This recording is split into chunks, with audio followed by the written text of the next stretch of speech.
Jumamosi Kuu, ambayo ni kilele cha tafakari ya fungo la Pasaka, fungo la ukombozi wetu, fungo la Kristo msulubiwa. Katika somo la kwanza kutoka katika kitabu cha Waebrania sura ya 4 mstari wa kwanza hadi 17, tunaona mambo makuu matatu pale. Tunasikia neno hilo kwanza, pumziko.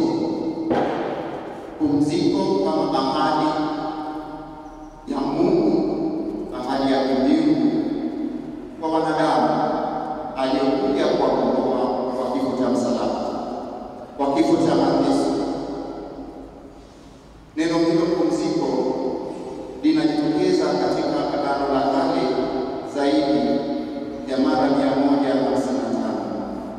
na katika Agano Jipya zaidi ya mara 100. Kijumlisha neno hilo pumziko tunaona linajitokeza zaidi ya mara 250. Tujaribu kuangalia maana ya pumziko.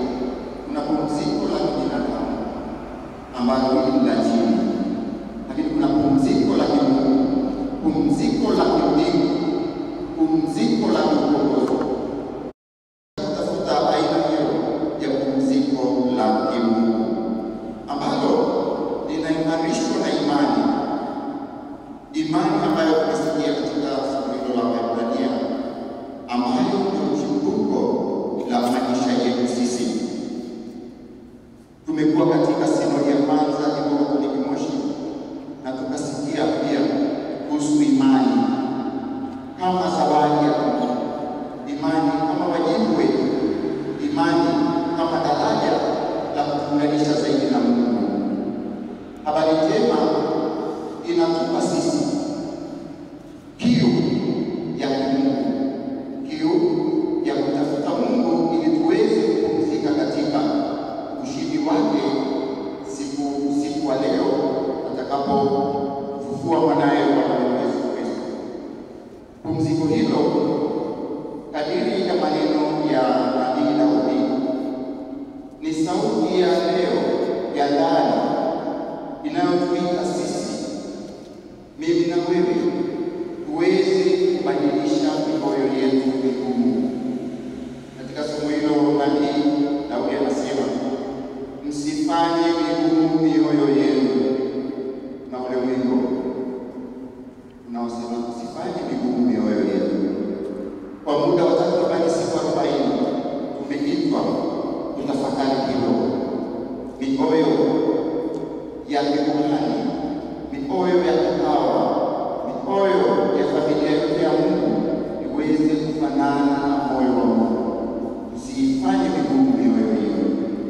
Tunaelewa kabisa biolojia, moyo unaunganisha kichwa, kiwiliwili na miguu. Katika mfano huo, mioyo yetu itakapokuwa inafanana na moyo wa huyu aliyetuhurumia katika fungo la msalaba, fungo la mateso, kama tunavyoona katika picha nzuri kabisa ya tarehe, kifo cha Kristo ambacho inatutafakarisha kuhusu Kristo aliyetupenda, aliyetufia, na hatimaye usiku wa leo tutaweza kupata pumziko hilo na mwanga huo wa jua la ufufuko, jua la imani, jua la matumaini.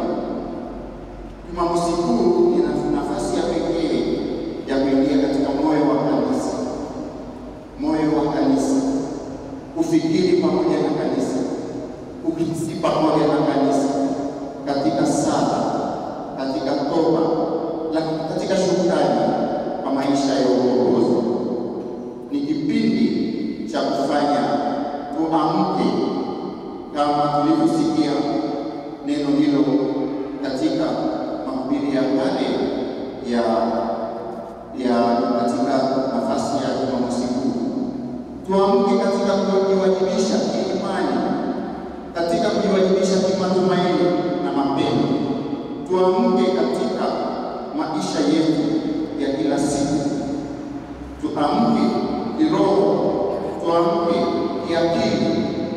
tuamke kiutashi, kuachana na lile giza, kaburi lililoko kushoto kwetu, tulivyoona giza nzuri iliyowekwa hapa, na kuacha dhambi, tunaposubiri kwa hamu ujio na ufufuko wa Kristo mshindi, Kristo kufika usiku wa leo. Mafundisho haya ya mababa wa kanisa katika nafasi ya uamuzi huu ni mafundisho ya kina sana, ni mafundisho mazito sana.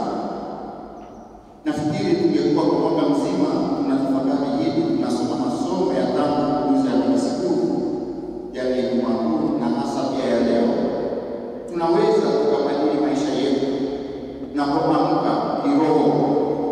Kwa namna ya pekee sisi hapa Jimboni Moshi tunaitwa kuamka kisinodi, kuamka katika kufurahia baraka za sinodi, kufurahia baraka ya Jubilei Kuu.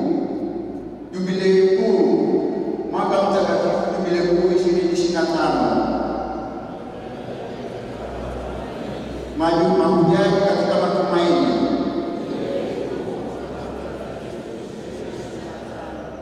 Hatuwezi kuwa na matumaini katika Jubilei hii kuu tusipoamka upya imani, tusipoamka upya kimaadili, tusipoamka upya kimahusiano, tusipoamka upya katika sakramenti na maadhimisho ya mama kanisa. Wapendwa katika Kristo, tunausubiri ushindi wa Kristo unaodai ukimya, ukimya katika fadhila zile tatu, ukimya katika imani, ukimya katika matumaini, na ukimya katika mapendo ya binadamu. Hilo ni fumbo, lakini sisi tunaalikwa kuliishi na kulitekeleza. Mungu wetu ni Mungu asiyedanganya, ni Mungu wa kweli, ni Mungu wa uzima, anayetupa uzima tena uzima tele. Ukimya huo unafananishwa na ukimya wa kishindo, ukimya wa kishindo. Wanadamu wanaweza kuwa kimya, lakini si ukimya wa kishindo. Ukimya huo kadiri ya teolojia unaweza kufananishwa na ile hali ya kukutana na Mungu taamuni katika sala, na hatimaye kuweza kuona Mungu, kuweza kuona uwepo wa Kristo anayekuja kama mshindi, anayekuja kama Kristo aliyebeba msalaba, aliyebeba mateso, aliyebeba manyanyaso kwa ajili yetu sisi sote. Tunasikia wanasema wahenga, subira ya heri. Tunasubiri kwa ukimya wa kimungu, kwa tafakari ya kina ufufuko wa Bwana wetu Yesu Kristo. Tunasubiri katika matumaini dhidi ya kifo, dhidi ya dhambi, dhidi ya mkato wa tamaa, dhidi ya kaburi, dhidi ya uovu. Labda tufananishe pia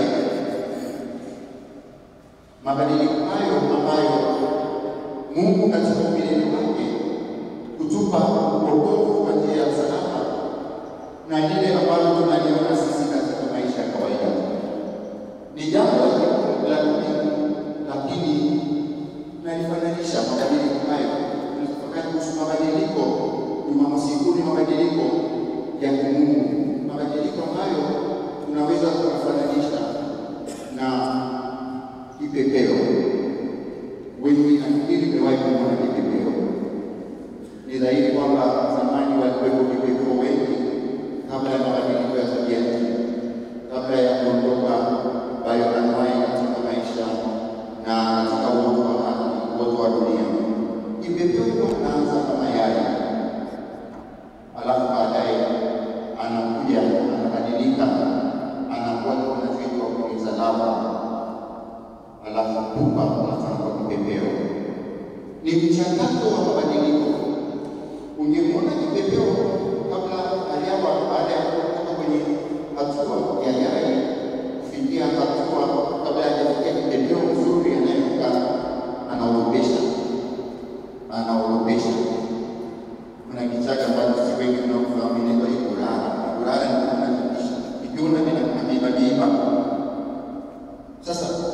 miiba ndio maisha yetu sisi pia.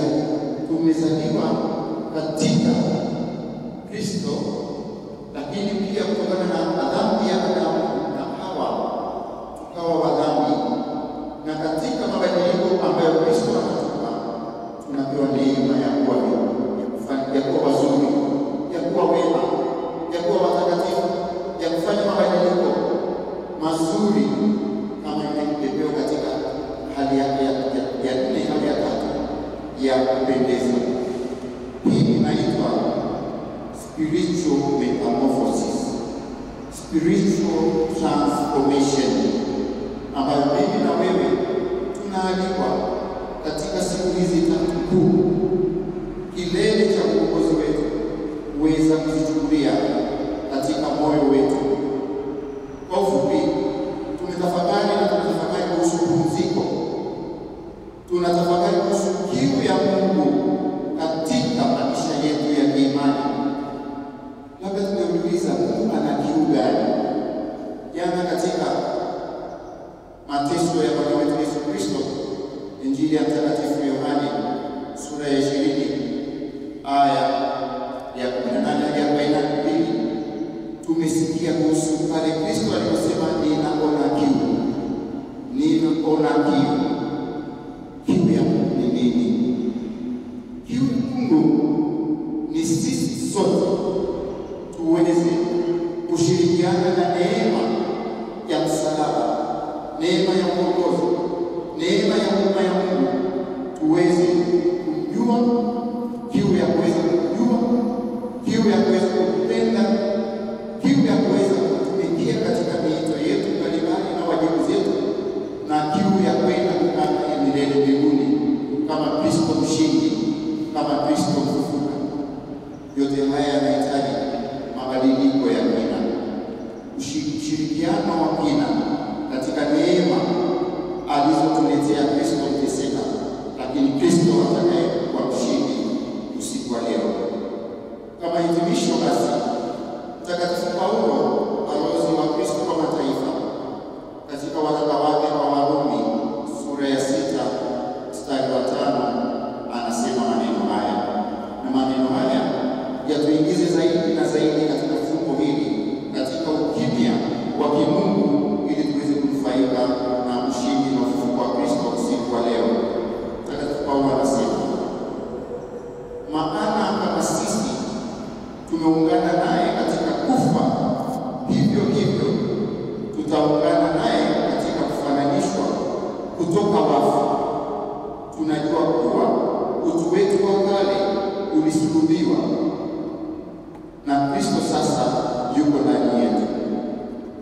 Maisha yetu yaweze kufananishwa na Kristo, basi lazima kila mmoja ashike msalaba wake, abebe msalaba wake. Tunaona kuna bonde kubwa kabisa kati ya kaburi la Kristo kushoto kwetu na ufufuko wa Kristo. Tukikata misalaba hiyo, hatutakuwa na ngazi, hatutakuwa na daraja, hatutakuwa na matarajio ya kuvuka hapa kuingia kwenye ufufuko wa Kristo. Tumuombe Kristo aliyeenda kuzimu, si ili amalipo yeye Mungu, alienda kuwashika wale waliokuwa kule, Adamu na Hawa na wote walioenda kuzimu, ili awalete katika maisha ya ufufuko, maisha ya matumaini,